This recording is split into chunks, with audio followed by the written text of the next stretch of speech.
Our home security footage. I noticed my father-in-law entering my daughter's room at 2 a.m. Instead of confronting him, I installed more cameras. What I captured on the fifth night. I still can't unsee it. I grabbed something from my drawer and rushed to her room. The timestamp blinked 2:03 a.m. I remember because my breath stopped right there, between the hour and the minute. Because my father-in-law's shadow slid across my daughter's door. Like it had rehearsed the movement. Slow. Familiar. Confident. He didn't knock. He never does. I watched him enter her room on my phone. The blue glow cutting my face into something unrecognizable. My wife slept beside me, breathing evenly, trusting the world we had built. I didn't wake her. I didn't move. I counted the seconds. 10. 20. 30. My mind tried to soften the image. Tried to dress it in excuses. He's old. He's confused. He's checking the window. Lies form quickly when you need them. He stayed 4 minutes. When he came out, he adjusted his sleeve. Looked directly at the camera. And smiled. That was the moment something inside me went cold and precise. I didn't confront him. I didn't ask questions. I installed more cameras. Denial is a discipline. I practiced it during breakfast. He joked. He sipped tea. He kissed my daughter's forehead like a grandfather in a photograph. I watched his hands. I watched where his eyes lingered. I watched myself smile back. Inside, my thoughts moved like blades. This wasn't the first time I'd felt off balance in my own house. He had opinions about everything, where we stored documents. How we disciplined our child. Which rooms should stay locked. He framed it as concern. Experience. Authority. My wife trusted him without question. He raised her alone after her mother died. He had sacrificed everything. That word, sacrifice, is a powerful anesthetic. I told myself I was imagining patterns because fear wants order. But fear doesn't usually leave fingerprints. The second night, he didn't enter her room.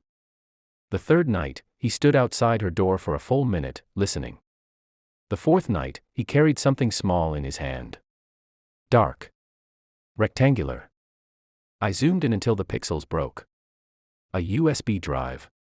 My heart slowed. Not raced. Slowed. Because this wasn't impulse. This was structure. I became polite. Helpful. Invisible. I rerouted the Wi-Fi logs. Installed a network monitor. Added a hidden camera inside my daughter's room, not facing her bed. Never that, but angled toward the desk and the outlet behind it. I told myself this was about data. Evidence. Control. Each night, I reviewed footage like a ritual. Each morning, I hugged my daughter longer than necessary and told myself it was normal. On the fifth night, he came prepared. He knelt by the outlet. Opened the cover. His hands were steady. He plugged something in. Then something else. Listening devices. I felt my jaw lock. Not from rage. From recognition. He wasn't watching her. He was listening to us. To me. To my wife. To every argument whispered after midnight. Every plan. Every doubt. He wanted leverage. I pulled open my drawer and took out the flash drive. I'd been preparing, every clip. Every log, every timestamp neatly labeled. I moved before my fear could catch up. When I entered my daughter's room, he froze. The device hummed softly between us. He didn't speak. Neither did I. I unplugged the device and held it up. Let the silence do the work. Let the truth breathe. You've always liked control, I said quietly. His face collapsed, not into guilt, but calculation. He tried to recover. Tried to explain. Family security. Trust issues. Old habits. I handed him the flash drive. All 5 nights, I said. Multiple angles. Network logs. His hands shook for the first time. He whispered my wife's name. I shook my head. She already knows, I lied. The lie landed harder than the truth ever could. I didn't raise my voice. I didn't threaten him. I told him exactly what would happen. The devices would be removed. The footage would remain archived. The locks would be changed. His access, digital and physical, would end tonight. And if he ever tested that boundary, the files would find their way to places he couldn't erase. His reputation. His carefully curated grief. His authority. He looked small then. Not weak. Exposed. I did this for the family, he said. I leaned in close enough for him to hear my breathing.